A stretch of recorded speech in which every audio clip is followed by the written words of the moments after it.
सबलपुर में जिला पदाधिकारी बांका ने जीविका दीदियों के साथ किया स्वच्छता संवाद। स्वच्छता ही सेवा कार्यक्रम के तहत बांका के जिलाधिकारी अंशुल कुमार ने सोमवार को क्षेत्र के सबलपुर मनरेगा भवन परिसर में जीविका दीदियों के साथ स्वच्छता संवाद किया। कार्यक्रम का शुभारंभ DM Anshul Kumar, DDC Anjani Kumar, BDO Gopal Kumar Gupta, CO Vikas Kumar सहित अन्य अतिथियों ने दीप प्रज्वलित कर किया। इस मौके पर बड़ी संख्या में मौजूद जीविका दीदियों ने स्वच्छता को लेकर किए गए कार्यों एवं अनुभवों को साझा किया। कार्यक्रम में उपस्थित जीविका दीदियों को संबोधित करते हुए जिलाधिकारी ने कहा कि जीविका से जुड़ने के बाद महिलाओं की स्थिति सुदृढ़ हुई है एवं कई तरह के कार्यों से उनके जीवन में बदलाव आया है। उन्होंने कहा कि स्वच्छता को स्वभाव में एवं संस्कार में लाने की जरूरत है एवं इसे दैनिक जीवन में उतारना जरूरी है। उन्होंने कहा कि बच्चों को स्वस्थ बनाने के लिए स्वच्छ परिवेश का निर्माण करना जरूरी है एवं जीविका दीदियां भी इसको लेकर लोगों में जागरूकता पैदा कर रही है, जो सराहनीय है। डीडीसी अंजनी कुमार ने बाराहाट प्रखंड में चल रहे स्वच्छता ही सेवा कार्यक्रम की सराहना की एवं कहा कि स्वच्छता में जीविका दीदियों का योगदान भी अच्छा रहा है। उन्होंने कार्यक्रम में उपस्थित जीविका दीदियों एवं ग्रामीणों को स्वच्छता शपथ दिलाई। सबलपुर मुखिया निखिल बहादुर सिंह ने सबलपुर में प्रस्तावित खेल स्टेडियम के निर्माण की ओर जिलाधिकारी का ध्यान आकृष्ट कराया। कार्यक्रम के उपरांत जिलाधिकारी सहित अन्य अधिकारियों ने सबलपुर खेल मैदान में वृक्षारोपण कर हरियाली का संदेश दिया। मौके पर बाराहाट के बीपीआरओ अवधेश कुमार, पंजवारा थाना अध्यक्ष मनीष कुमार, सरपंच मदन सिंह, एलएसबीए के प्रखंड समन्वयक दीपक कुमार, स्वच्छता पर्यवेक्षक दिलीप पासवान सहित अन्य मौजूद रहे। पंजवारा से छोटू सिंह की रिपोर्ट। उसने आपको मजबूती दी है, ये आप लोग महसूस भी करते हैं। अभी हम शुरुआत में ललिता दीदी को सुन रहे थे, कितना अच्छे से वो बोल रही थी। तो ये सारी चीजें जीविका से धीरे धीरे बढ़ी। इसी में आप लोगों ने ये देखा होगा कि 2014 से एक मुहिम छिड़ी थी स्वच्छता के लिए। हम लोगों को अपने घर को स्वच्छ रखना, अपने गांव को स्वच्छ रखना है, अपने परिवार में सभी सदस्यों को सफाई के महत्व के बारे में बताना है। आप लोग देखते होंगे कि जितने भी अग्रणी जिले हम लोग कह सकते हैं जिनमें कि विकास थोड़ा अधिक, मान लीजिए पंजाब है, चंडीगढ़ है, हरियाणा है, मुंबई है, पुणे है, तो उसमें आप एक चीज अनुभव करेंगे। आप देखेंगे कि वहां का जो मोहल्ला होता है, आप कभी भी शहर में जाते हैं तब आप देखते हैं कि वहां के मोहल्लों में साफ सफाई जो है वो अधिक रहती है। उसके नाले वगैरह जो है ढक्कन से ढके रहते हैं। उसके जब कूड़ा वहां से उठाया जाता है तो वो नियमित तरीके से किसी गाड़ी में आता है और किसी दूसरी जगह पे जाता है। मगर जहां पर आपका घर होता है, आपका स्कूल बच्चे पढ़ने जहां जाता है, वो सारी जगह जो है वो साफ सुथरी रहती है।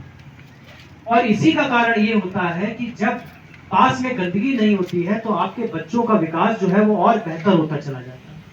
तो इस बार जो हम लोगों ने, सरकार ने ये सोचा कि इस संदेश को आप तक पहुंचाना है, सब तक पहुंचाना है। स्वच्छता स्वभाव स्वच्छता, मतलब कि हम लोगों को अपने आचरण में स्वच्छता को उजागर करना है। हम लोग अपने बच्चे को, हर मां चाहती है कि उसका बच्चा जो है बहुत बलशाली बने, बहुत ताकतवर बने, बहुत उसकी बुद्धि अच्छी हो, मगर उसके लिए स्वच्छता बहुत ज्यादा जरूरी है।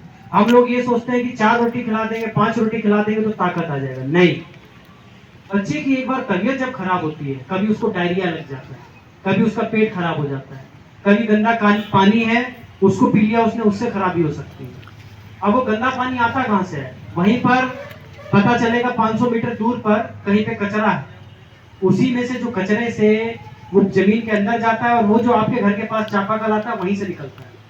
इसीलिए जरूरी होता है कि जो भी गंदगी है उसको हम लोग एक जगह पे एकत्रित करके उसका सही से निस्तारण करें। इसीलिए कहा जाता है कि अपने घर के पास में कूड़े को जमा ना होने दें। अभी आप देखिए कि बारिश का समय, बारिश के समय में हम लोग देखते हैं कि मलेरिया, ये सब चीजें, डेंगू, ये सब चीजें बढ़ जाती हैं।